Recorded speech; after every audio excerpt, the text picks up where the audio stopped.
सुरुवातीला बातमी पश्चिम आशियामधल्या युद्धासंदर्भातली. इराण अमेरिका संघर्ष पुन्हा एकदा भडकू शकतो, कारण होर्मुझ सामुद्रधुनीमध्ये अमेरिकेनं केलेल्या हल्ल्यामुळे आता नवी ठिणगी पडली आहे. अमेरिकेच्या नौदलानं केलेल्या हल्ल्याला इराणनं जोरदार प्रत्युत्तर दिलंय. शांतता करार करण्यास इराणनं जरा उशीर केला आणि आता वेळ संपली आहे असं म्हणत अमेरिकेचे राष्ट्राध्यक्ष डोनाल्ड ट्रम्प यांनी इराणला धमकी दिली आहे. कोणत्याही क्षणी इराणमधील ऊर्जा प्रकल्पांवर हल्ले करणार असंही ट्रम्प म्हणतायत. तर इराणनं सोमवारी अमेरिकेचे अपाचे हे हेलिकॉप्टर पाडलं होतं आणि त्याचाच बदला म्हणून अमेरिकेनं होर्मुझला लागून असलेलं बंदर अब्बास या इराणच्या प्रमुख बंदराला लक्ष्य केलं. त्याचबरोबर मिनाब, सिरिक, जास्क या ठिकाणांसह केशम या बेटांवर देखील हल्ला चढवलाय. अमेरिकेच्या या हल्ल्याला इराणनं तात्काळ प्रत्युत्तर दिलं, तर इराणच्या इस्लामिक रेव्होल्युशनरी गार्डनं जॉर्डन, कुवेत आणि बहरीनमधील अमेरिकेच्या तळांवर क्षेपणास्त्र आणि ड्रोनचा मारा केलाय.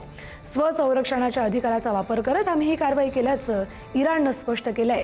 तर या ताज्या घडामोडींमुळे दोन्ही देशांमधला तणाव अर्थातच वाढलाय.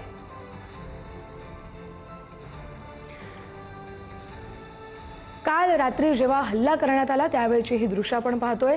कोणत्याही क्षणी इराणमधील ऊर्जा प्रकल्पांवर हल्ले केले जातील असा इशारा आणि अशी धमकी डोनाल्ड ट्रम्प यांनी दिली आहे. त्यामुळे या सगळ्याच संघर्षामुळे आता इराण, अमेरिका आणि इस्रायल या तिन्ही देशांमधला तणाव पुन्हा एकदा वाढताना दिसतोय.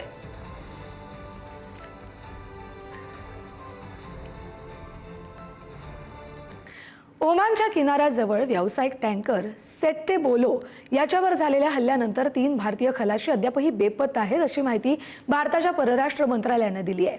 या घटनेनंतर 21 भारतीय खलाशांची यशस्वीरित्या सुटका झाली आहे. परराष्ट्र मंत्रालयानं या हल्ल्याचा तीव्र निषेध व्यक्त केला असून परिस्थितीवर बारकाईने लक्ष ठेवलं जात असल्याचं सांगितलंय. ओमानमधल्या भारतीय दूतावास स्थानिक प्रशासनाच्या संपर्कात असून शोध आणि बचाव मोहिमेसाठी समन्वय साधतंय. भारतानं अमेरिकेचे प्रभारी राजनैतिक अधिकारी जेसन मेक्स यांना परराष्ट्र मंत्रालयामध्ये बोलवून तीव्र निषेध नोंदवलाय.